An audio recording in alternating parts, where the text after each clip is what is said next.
All right, Sean Zittel, FightHype.com, here with one of the top 140-pound contenders in the sport, my man Kenneth Simms Jr.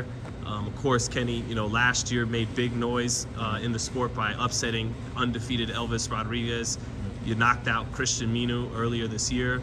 Just how happy are you just to get a second fight in, not just fighting once in 2022? I mean, I'm happy. I'm happy. So for this fight, we went through like 6 or 7 different guys turning me down, or like commission not approving them for some reason. I don't know. They all were like good records, like 20-1, 15-1, 19-1. Then obviously you probably heard about it, the Puello thing. They offered me that fight. Right. So, but I'm just glad to get back in there. Well, what happened there to walk us through? Because that could have been for the WBA, right? Yeah. They called me, and they was just like, well, first of all, I was surprised because they called me. They was like, his people already said yeah to the fight with me, and we sparred a couple times. And I don't really put too much in the sparring, but the sparring wasn't like not favorable for him, I guess you could say. Given what happened in sparring, you were surprised that they would accept the fight. Yeah, right, so right. They like strung me with that for like a week. Like, okay, you gonna fight for the title. Then the card that it was supposed to be on got pushed back. But they was like, okay, that fight's still good. We still gonna make that fight. And then they called me back and was like, oh nah, they pulled out. They don't want it. They don't want to do it.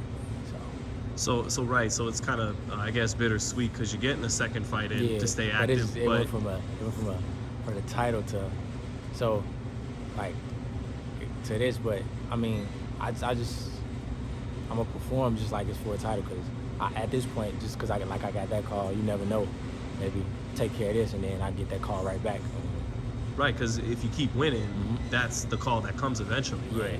So that's, and as this fight, obviously it's going to be on the Frank Martin, Michelle Rivera undercard. So that's a PBC fight. You upset Rodriguez on Top Rank. And so what's the situation with you going forward? Who are you fighting for? I'm signed to GH3, which is basically PBC. So PBC right now. So yeah, that's pretty much my situation with PBC at the moment. So were you originally thinking, I'm going to sign with PBC and then I'm do this Puello fight and then that kind of...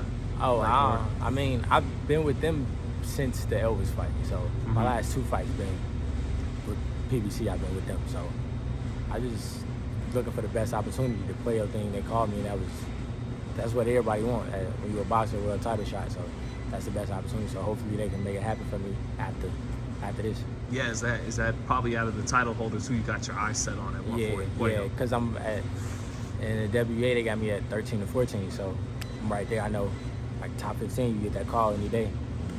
So that's who I want, really. That's number 1 on my hit list. Puello. They're saying the Dominicans are on fire right now. What would you do to put that fire out? You feel like? I mean, I put one out. I put another one out. That's true, you did. I put one out. I could put another one out. It's no big deal to me. Do you think, maybe there's something stylistically coming from the amateurs that you kind of are comfortable with guys, the Dominican fighters like Puello and Elvis? I think, like the amateurs, I think that helps like a lot. Just for me be like even like you got to fight somebody, you don't know who you fighting, like and then it's a bracket. You just fight somebody, you don't know their name, you never heard of them. So I got like seeing that, I got used to all type of different styles. And then even me like as a pro, just traveling, sparring with a lot of people, I get used to a lot of different styles. So it's not really a style that unless it's just like something out of this world, like somebody just fights totally different. But ain't no style that's too like gonna throw me off when I get in there because all the experience I got just boxing, sparring, and amateur. So all those countries and all those different. Yeah. What would you say maybe is kind of what they do though? A lot of Dominican fighters. We know the Mexican stereotype style, but I feel like it's like a continental thing, like say like the Americas, North America, some of Mexico. And like the islands and stuff, it's all like it's like a certain like similar style, like Cuba, Dominican, American. It's a similar kind of thing. And then with the Europeans, they got their similar thing. They're more straight up. So I feel like everybody, I guess it's the region you in, you kind of tend to fight like that a little bit. What are you looking to show in this fight? Are you looking to get another stop? I mean, I mean, you don't seem like kind of fighter goes looking for stoppages. Yeah, I don't go looking for it. But I still, mean, I love still, for it to happen. Yeah. I mean, that's a statement for me. I think it can happen. I've been working on sitting down on my punches a lot more lately. Even in my last fight, I've been working on it. Even the fight before that, on Christmas, I worked on it. And I think, so my last couple fights, people have been like moving away from me. So I've been trying to work on like, cause I'm Cutting the ring off? Yeah, that too. But I'm like, I really think highly of myself as like an inside fighter.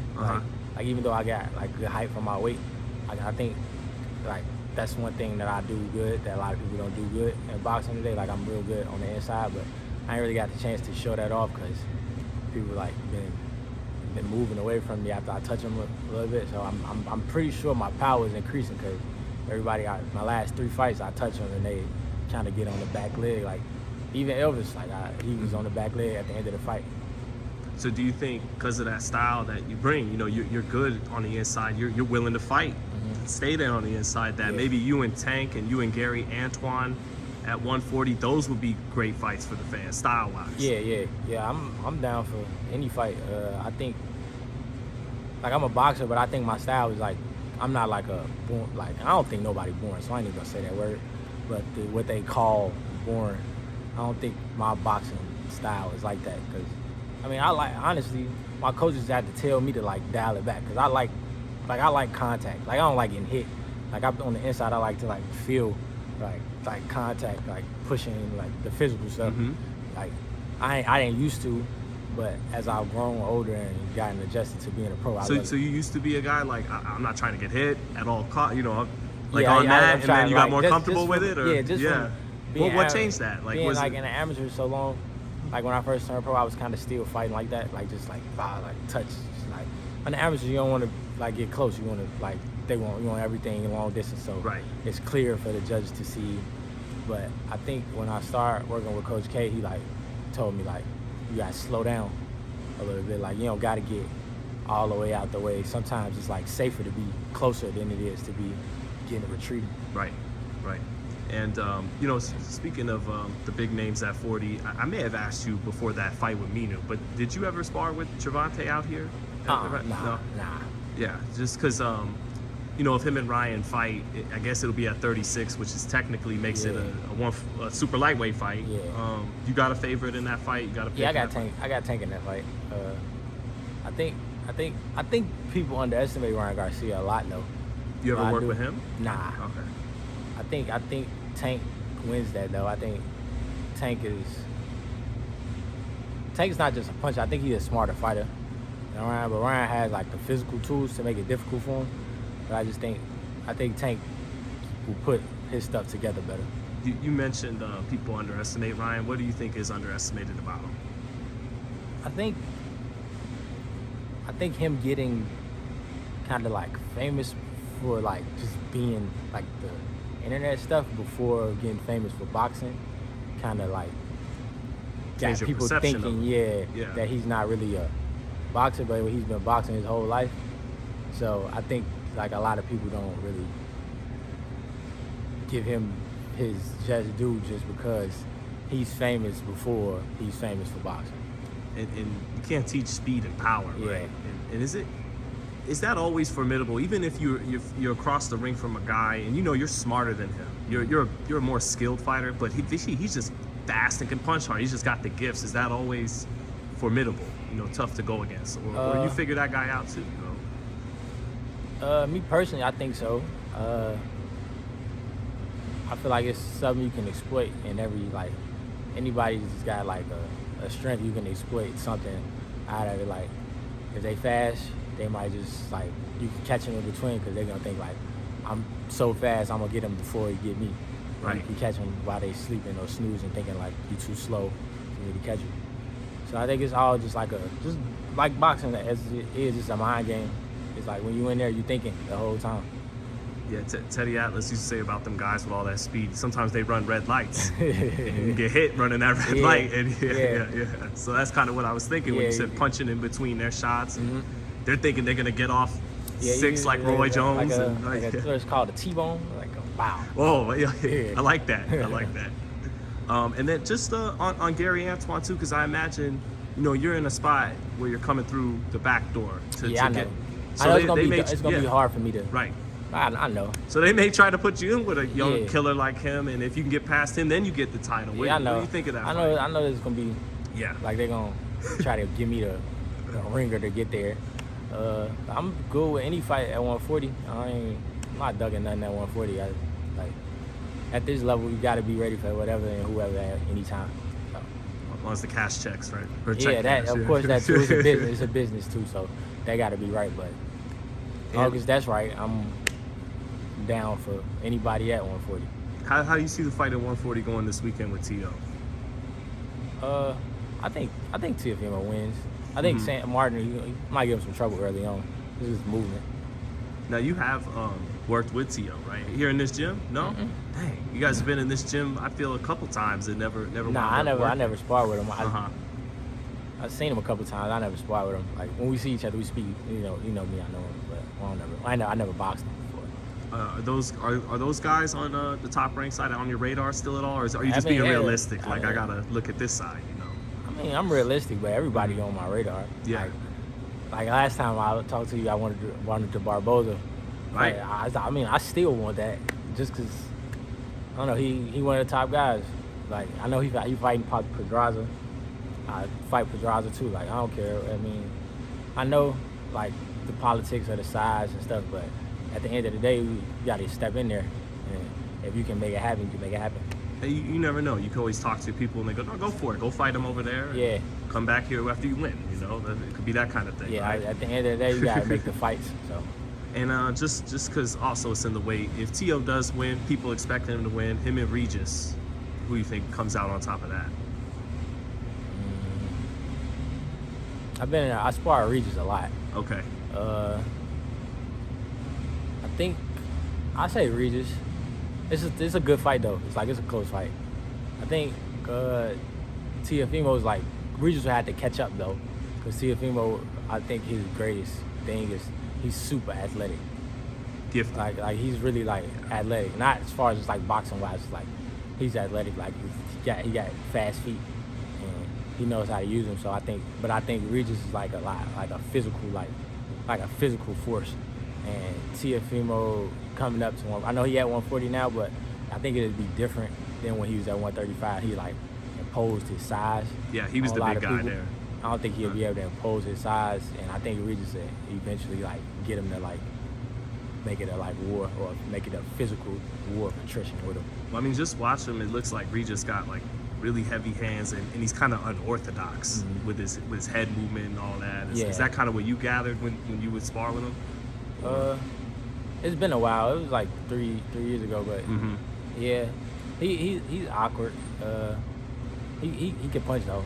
He can punch. It's like it's not like Ryan Garcia. It's not like a bow and you sleep. It's kind of like I equate him and Earl Spence in like the same type of punching power. Yeah, heavy-handed. Yeah. Not like that snap Mike Tyson one, but like that. Yeah, it's like it's gonna break you down. Knock your dick in the dirt, like Harold said. Yeah. Just the Crawford fight as well, man. You think that's easy work for Crawford next Saturday, or? This Saturday. It is. Is it? This Yeah, Saturday? Yeah, it is. Yeah, I was thinking of your fight next Saturday because that's what it is. Yeah, I think it's easy work. I think most people easy work for him. I think that's why everybody want to see him and Earl. Spence, right. So I think he stops him.